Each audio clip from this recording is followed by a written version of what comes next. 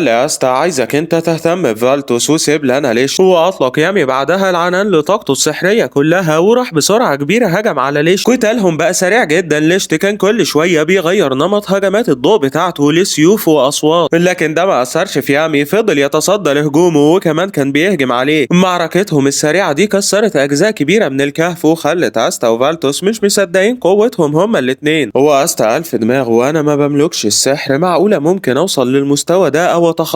هو لما كان استا بيفكر فالتوس هجم على يامي، فيامي تصدى لهجمته ونزل قال لاستا انا مش قلت لك اهتم انت بفالتوس؟ فاستا سمع كلامه وجهز فالتوس، فتح بوابات كتير حواليه خرج منها هجمات متعدده، حاول استا يتصدى ليها لكنه ما قدرش وبعض منها اصابه وما كانش عارف يتصرف ازاي، لحد ما رمى سيوفه ودخل في واحده من البوابات وصلته لفالتوس فضربه بقبضه ايده وهزمه. والقتال ما وقفش عند ده، ساعتها ليش تستغل فرصه ان يامي بيتفرج على استا وهجم عليه من ورا. هو ما كانش يعرف ان يامي مركز معاه، صد هجومه في الاول، هو اطلق عليه هجمتين من سحر الظلام اصابوه. وليش قال لي يامي بعدها انت الشخص التاني اللي قدر يصيبني بعد يوليوس امبراطور السحر، بس انا مش هضيع وقتي معاك وهقتلك دلوقتي. وجهز ليشت اقوى هجمه عنده اللي اسمها شعاع العقاب. فيامي قال لاستا احنا هنموت من الهجمه دي. هو حوط يامي نفسه هو واستا بشرنقه مظلمه وانتظر هجوم ليش. على الجانب الاخر بقى في الوقت ده الاطفال كانوا رجعوا لاسرهم، ونيج وجوشي وتريسا كانوا بيتعالجوا. تريسا وهي تعبانه جدا قالت لجوشي انت اتغيرت بعد تعاملك مع استا وما بقتش اناني، عشان كده انا هديك سحري، يلا روح دلوقتي ساعد استا. فجوشي سمع كلامها، خلى فينرال في الاول يفتح بوابه وراحوا بيها للكهف، ولو ليشت بيطلق هجومه فبسرعه جوشي وقف قدام الهجوم، خرج مرايه عاكسه عكس بيها الهجوم على ليشت واصابه بيه وهزمه. وانتهت المعركه. ليشت بعدها قال لجوشي انا مرضتش اكمل قتال معاك، في المستقبل هتعرف انا ليه عملت كده. فجوشي وقف مش فاهم اي حاجه من كلامه. ويامي قيد فالتس وليشت وجهزوا عشان ياخدوهم للعاصمه، بس قبل ما يعملوا كده اتفتحت بوابه خرج منها 3 اعضاء في عين شمس منتصف الليل، اسمائهم رايا وفيتو وفانا. باستخدامه لسحر الضوء اتحرك رايا بسرعه الضوء وراح عند يامي لمس كتابه، فيامي اصابه ورجع رايا شافها نفسه. وفانا باستخدامها لسحر النار بدات تعالج ليشت. وليشت قال لي يامي ال3 دول هم اقوى 3 اعضاء في المجموعه بتاعتنا، ممكن كمان يكونوا اقوى مني، بيملكوا قدرات سحريه مماثله لقدراتنا، انا اللي سميتهم ودلوقتي هيوروك قوتهم. وبالفعل بدا ال3 يهجموا. رايا نسخ تعويذه من تعويذ يامي هجم بيها عليه، فيامي صدها وجه ورا رايا فيتو بمخالبه هجم وقدر يكسر سيف يامي، فيامي بعد عنه. وبعد فيتو هجمت فانا بكره نار كبيره بمساعده روح على شكل سلامندر. واستا لما شاف الروح قال الروح دي عامله زي الروح المرافقه ليونو، فانا دي بتقدر تستخدم سحر الارواح زي يونو. واستمر هجوم رايا وفيتو فانا على يامي، حط يامي استا وجوشي وفينرال في شرنقه، وكمل هو تصدي لوحده واتصاب كتير وكان هيتعرض لهجمه قويه من ال3. بس فجاه جه في الوقت ده نوزيل ومعاه قائد فرقه السرعوف الاخضر اللي اسمه جاك، وكمان معاهم شارلوت قائده فرقه اسمها الورده الزرقاء، تصدوا للهجوم اللي جاي على يامي. بالرغم من ان شارلوت قائده صارمه جدا الا انها معجبه بيامي وهو ما يعرفش. وجهز نوزيل وجاك وشارلوت وبداوا هجوم. شارلوت هجمت على رايا بالنباتات، ورايا صد بسحر الظلام وخرج جاك شفرات من ايده وهجم بيها على فيتو، وتصدى فيتو بمخالبه. ونوزيل بقى هجم بالفضه على فانا وتصدت فانا بالنار. بسبب شراسه القتال استا ما كانش شايف حاجه، ويامي كان عايز يعدي يروح لليش بس ما كانش هيعرف يعدي في وسط القتال، فخلى فينرال يفتح له بوابه عدى منها وراح يهجم على ليش. لكن فجاه استا جه عند ليشت هو كمان، وكله اتفاجئ انه قدر يعدي وسط القتال. ليشت لانه ركز مع يامي ما حسش ان استا جاي، خصوصا ان استا ما عندوش مانع ليشت يتتبعها، وده ادى فرصه لاستا. ضرب ليشت بسيفه ضربه قويه جدا، وكمل يامي على ليشت بضربه كمان، ومحدش صدق الا استا عمله. بعد ضربه استا خرجت من ليشت طاقه سحريه كبيره، وفيتو قال ختم السحر بتاع ليشت اتكسر، ما كانش مفروض يتكسر دلوقتي، احنا لازم نختمه تاني. ووقف ليشت بعد كده وقال لاستا كتاب التعويذ اللي معاك ده مش بتاعك ولا السيفين دول بتوعك، دول بتوع شخص تاني وانا هسترجعهم منك دلوقتي. وليشت كان هيهجم بس فيتو رايا وفانا لحقوه وختموه تاني، وبعد كده خدوه وفتحوا بوابه وانسحبوا ورجعوا للمقر بتاعهم، حطوا ليشت وفالتوس يتعالجوا. وفيتو قال احنا لازم نحافظ على هويه ليشت السريه اللي محدش يعرفها. فرايا قال له صح. على الجانب الاخر بقى في الكهف استا قام عليه من التعب، فبعد ما نام يوم كامل لقى ميموزا جت مع يونو وكلاوس وبتعالجوا. وقام بعد كده اطمن على جوشي وماري وتريسا، وشويه وراح أستر ريبيكا اطمن عليها هي واخواتها، وما كانش يعرف ان ريبيكا ونويل وميمو زائد 3 معجبين بيه. ومع غروب الشمس رجع لقاعدة الثيران السوداء مع نويل. صحابه استقبلوه واحتفلوا بيه، وهم قاعدين جالهم رسالة من يوليوس بيطلب فيها حضور يامي بكرة لاجتماع القادة ومع أستا. فأستا قال يا ترى امبراطور السحر عايزني في ايه؟ ويوليوس في الوقت ده كان بيتكلم مع ماركس مستشاره وقال له انا جايب أستا عشان من خلاله هكتشف الشخص الخاين اللي بيساعد عين شمس منتصف الليل. وبالفعل تاني يوم يامي وأستا راحوا للاجتماع. استقبلهم ماركس وقال ليامي روح انت اقعد مع باقي القادة. وخد هو أستا لوحده وقال له احنا شاكين ان في خاين من القادة عشان كده جبناك. عندنا في السجن هنا 2 من عين شمس منتصف الليل قبضنا عليهم خلال معركة العاصمة، كاثرين وجيورك. الاتنين مش عارفين نستخلص منهم معلومات لان ذاكرتهم محمية بتعويذة. عايزينك بقى بسيفك تبطل التعويذة دي عشان نستخلص منهم معلومات ونعرف مين الخاين اللي بيتعاون معاهم. فاستا قال له ماشي. راح فعلا عمل كده، وماركس بقدرته السحرية خرج كل المعلومات اللي عندهم وعرفوا الخاين. في الوقت ده القادة كانوا قاعدين مع بعض، يامي ونوزل وشارلوت وويليام وجاك، وقائد فرقة اسمها الأوركا البنفسجية اللي كان تاجر غني اسمه جيلدر، وكمان قائد فرقة اسمها الغزال المائي اللي كان أصغر واحد في القادة واسمه ريل، ومعهم قائدة فرقة اسمها الطواويس المرجانية اللي على طول نايمة واسمها دورسي. هو الوحيد اللي ما جاش الاجتماع هو فوجوليون لأنه لسه مصاب. قعد القادة ال8 يتكلموا مع بعض، وشوية يوليوس استدعاهم وقال لهم احنا عرفنا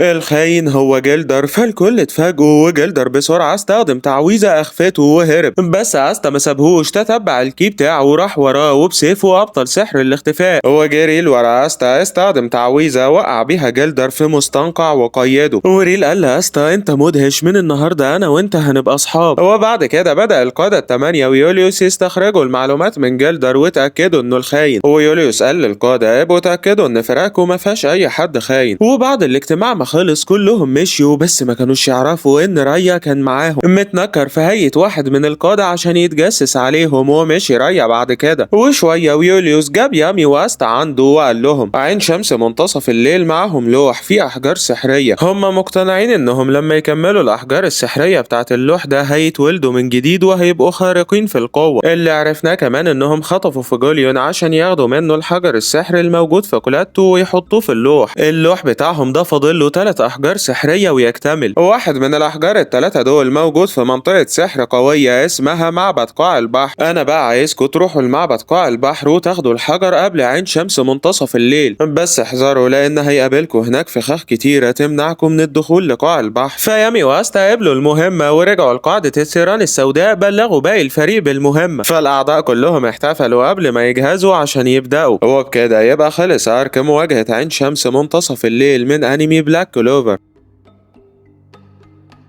ولو حابب تتواصل معنا فاحنا عملنا بيدج جديدة على الفيسبوك، هتلاقي اللينك بتاعها تحت في وصف الفيديو. اعمل لها فولو لو عايز يوصلك كل جديد عن القناة. في النهاية لو الحلقة عجبتك ما تنساش تعمل سبسكرايب ولايك للحلقة.